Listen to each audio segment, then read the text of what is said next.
Alright, hi and welcome back to our educators.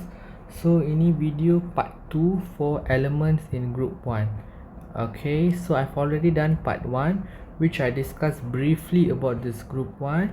I tell the name of all the elements, then I tell about the usage of group 1 elements, then I gave a few famous questions in exam. Okay, so yeah, ada a person like my TikTok video lah, that's why a notification appear. So sebelum saya lupa, I just beritahu, if anyone belum watch lagi my channel TikTok, please go and watch and please give like and subscribe and follow lah the channel and share the channel to most of your friends. Okay, just not what, because like ada banyak videos, ada banyak notes and video upload for free, so it's just a free education resource for you, so you may make use of it. Okay, so you not thank me, tak payah nak comment down pun, thank you pun, just share my videos, just like my videos, just subscribe my channel in TikTok and also in YouTube lah. That's like very much help me already. Okay, so kita jump for the main part today.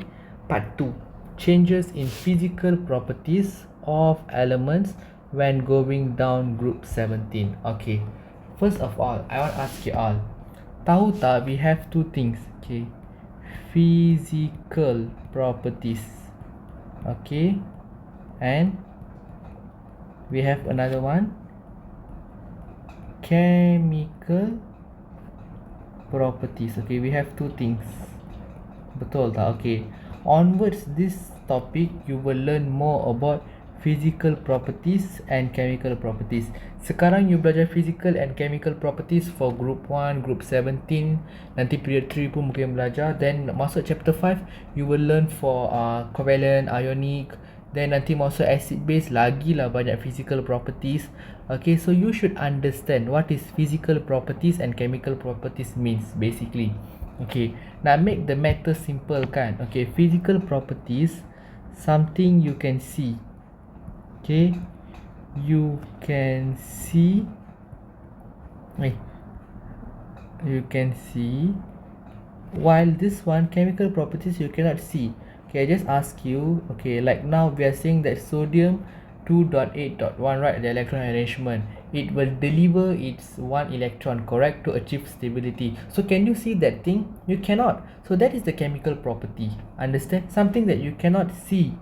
Okay, so to make it more simple, physical properties, you use common sense, okay, which is hearing, I mean your, you will use your ear, you will use your eye, you will use your hand, you will use your nose.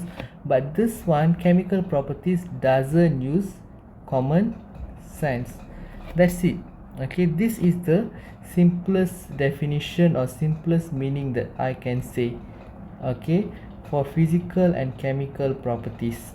Okay, an example of physical properties, okay, we can say boiling point, okay, melting point, something that you can see. Boiling, melting point you can measure, betul, so you will use your eye, you will use your hand, so you will use everything to see, so can. Okay, boiling point is a type of physical properties. Apart from that, you can say the color, okay, color of element, or metal lah, in this case color of metal, and then the density. Okay, these all are the physical properties. Smell also can, okay, the smell lah, because sometimes we can say group 17 are poisonous, those things all you are using your common sense. Okay, while for chemical properties, example, okay, example of chemical properties is reaction with water, correct, okay, reaction with oxygen, reaction with chlorine gas, everything, all the things, okay, they are reacting, correct. But can you see the when the reaction occur, you can just see pap dia berlaku, habis tu je. You cannot see the electron transport, semua takkan nampak pun, dari mana elektron pergi semua you takkan nampak pun. Okay, tu semua you tak nampak. So all those things are chemical properties. Okay, so these are a slight information about physical and chemical properties. So you should understand this thing first. Okay, tak faham, please cuba fahamkan, tu sahaja. Okay, because this thing, it will be like a very important part for you to get marks. Okay, so now dah settle this one. Okay, done kan? Okay, for chemical properties there will be further video. Jap, mana? Ni saya baru set up a few things, belum lagi saya tulis notes. Okay, so nanti we will learn lah for chemical properties. This one saya saja nak like what do you call that, solve the main part of mysterious lah, the main mysterious issues that you guys have among physical and chemical properties. So done this one, then now let's get started with physical properties of group 1 elements. You can turn on page number 88 I guess in your textbook. Wait, I try to see. I hope 88. I rasa lah 88. I pun tak berapa ingat because usually I will remember. Yeah, 88 correct. Okay, so we will make use of this table and a few other things to talk about the physical properties of those elements. Remember that we are going to describe the physical properties of only 3 fillers: lithium, sodium and potassium. Tu sahaja. We won't talk about rubidium, cesium, francium all here. Understood? Okay, so first physical properties for group 1 element. Okay, I can katakan we can talk about the melting and boiling point, right? Okay, remember that for group 1 elements, they are super special. They have a very low melting and boiling point. Okay, their boiling and melting point is very low. Okay, low melting and boiling point. Okay, the reason is like this, like nak kata lagi detail kan, you have to draw the structure and see lah. Okay, but tak apa, nanti tu you akan tahu later when we give the explanation. Their melting point is lower compared to other, okay, compared to other elements. Okay, other elements. Okay, let's say kita ambil example in your buku teks, they talk about iron.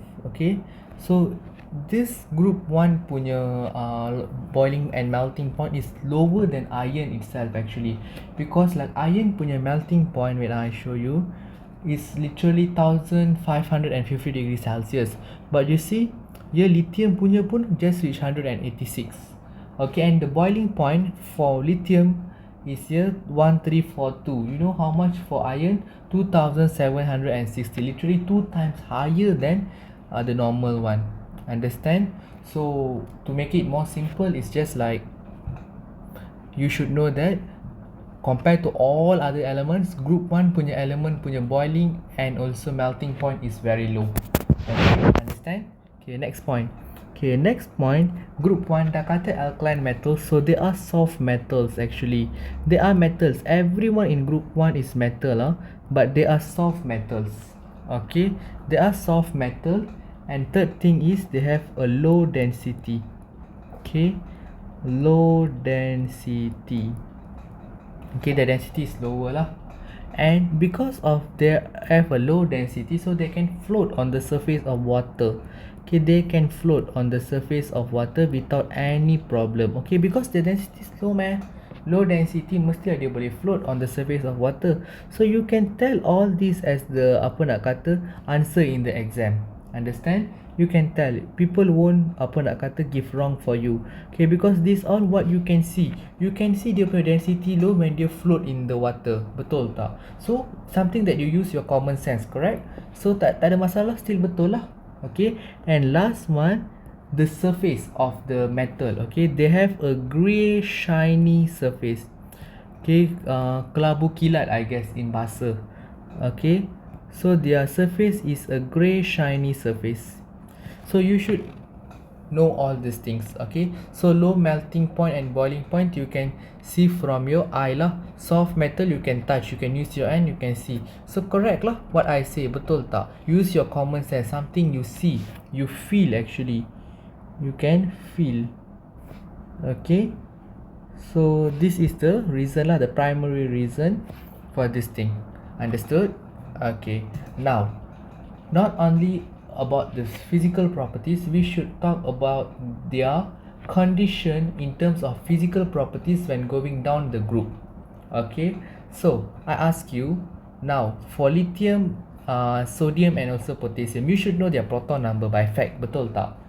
Okay, so you know that the lithium punya proton number adalah 3. Okay, oh ya tak nampak sangat lah. Okay, tak apalah. You just know lithium punya proton number is 3, sodium punya 11, while potassium punya is 19. Okay, so you can see that the potassium number is getting, the proton number is getting bigger. Betul tak? Okay, so when the proton number getting bigger, dia punya drawing. Okay, you should know their drawing. Wait, kat sini tak ada. Okay, I forgot to add in my notes. Tak apalah, I tunjuk in my textbook. Yeah.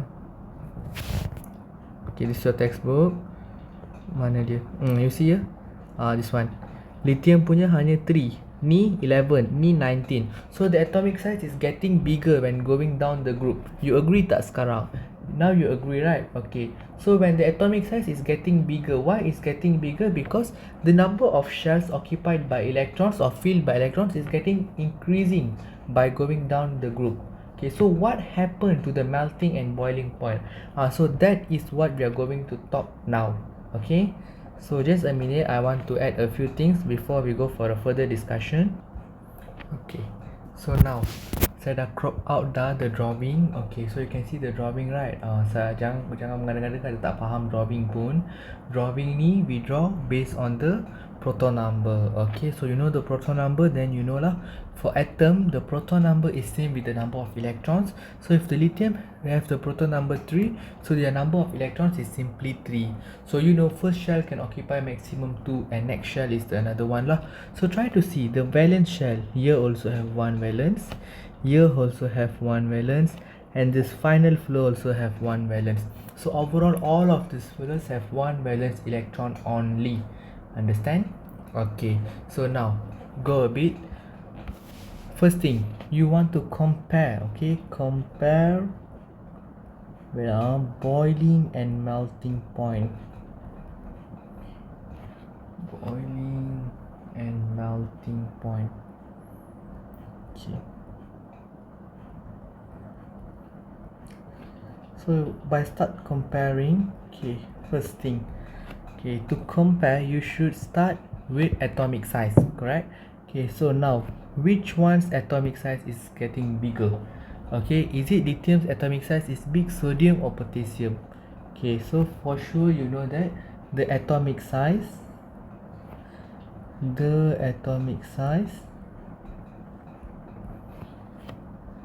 increases. 1 minute. Okay, size increases when going down the group lah.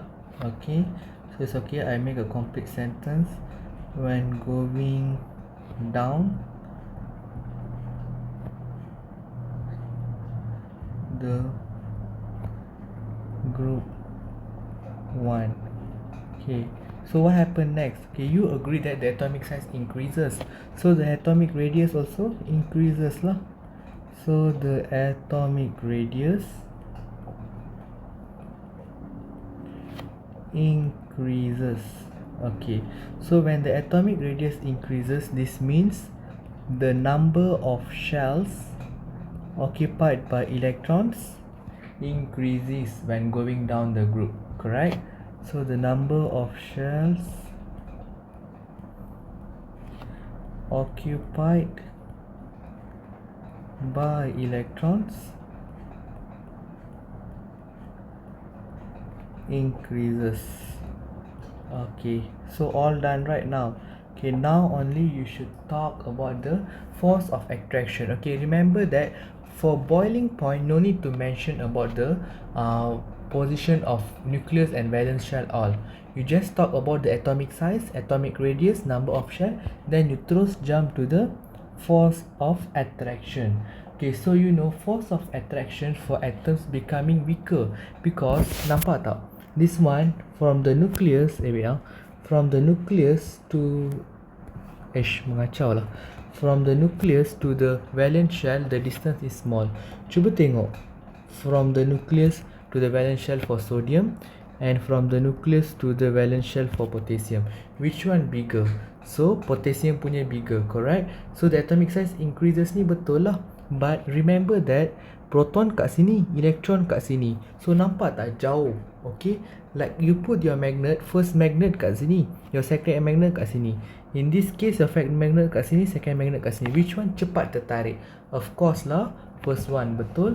So this one, when the nucleus is far away from the valence shell, means that the force of attraction is weaker, correct? So when the force of attraction weaker, dia senang lah nak donate the one electron, correct? So do we need more heat or less heat?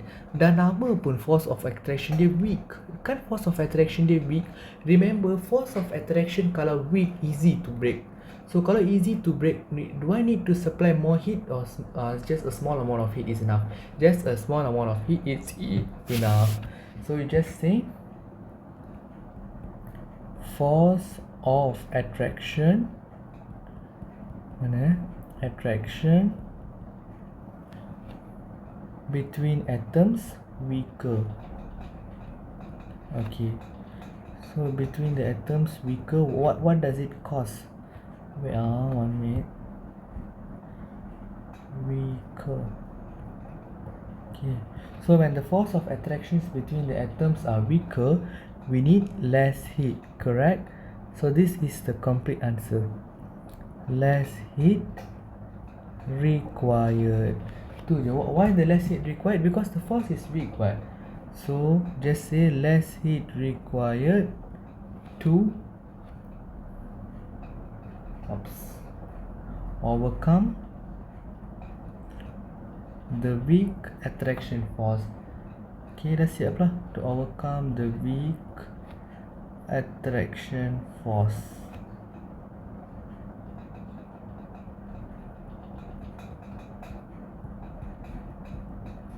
Okay, one thing that I forgot to correct just now adalah the number of shells occupied by electron, right?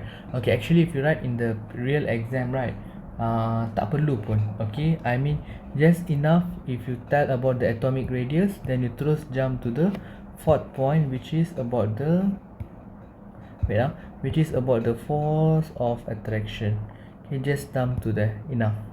Okay, no need to mention about the number of shells occupied by electron, because in this particular case, for the boiling and melting point, number of electron pula, the number of shells occupied by electron tak mainkan peranan.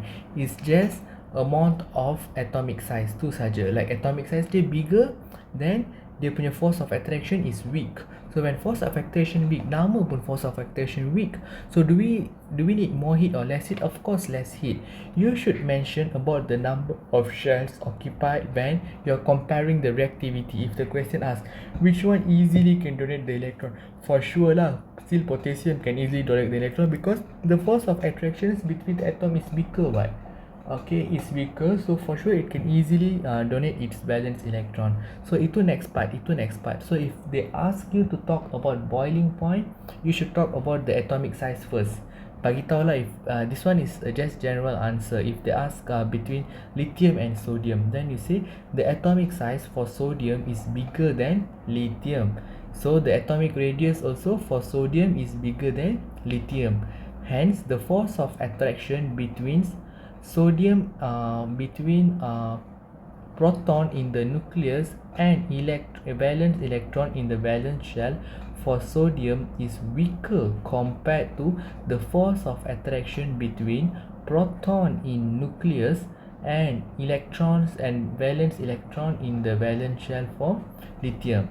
Hence, less heat required to overcome the weak attraction force for sodium compared to lithium. Itu sahaja the answer. Okay, is when you compare dua benda lah. Ini just saya bagi general statement sahaja. So remember that the between the atoms nanti you kena be careful the third point. Okay, you kena tulis betul-betul lah. So if let's say any one of you want a pure question on how do we compare for lithium and sodium, you can comment down, I will do. Or tak apalah, I already tell the answer, right? Just now I tell for lithium and sodium. Okay, tak apa. Now I give you as a homework. Okay, buat homework pada muka. Okay, can check video bawah ni pula. Okay, homework. Okay, compare the boiling and melting point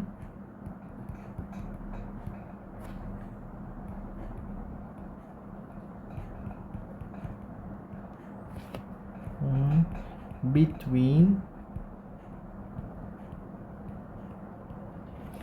potassium and lithium element. Okay, use the atomic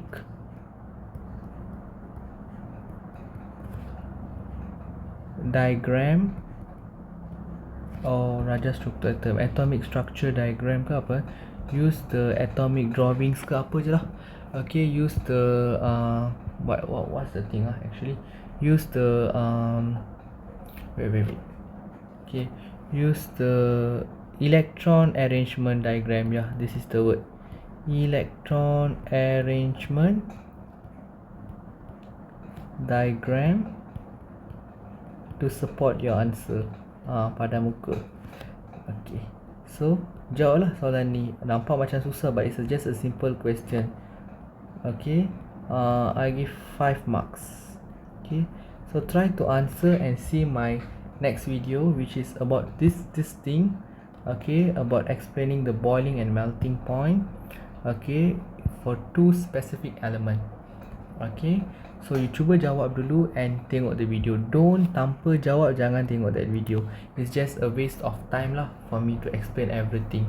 Okay, you tengok video, you fahamkan video ni, then baru you jump. Okay, just use these points and explain, you will get the 5 marks. Explain betul-betul. Okay, so itu sahaja for now. I will meet you in next video for this homework part and also for the chemical properties. Okay, for chemical properties pun I belum lagi lengkap ni, baru sepelajaran nota. Okay, nantilah I lengkapkan the nota. Okay, itu sahaja. Bye.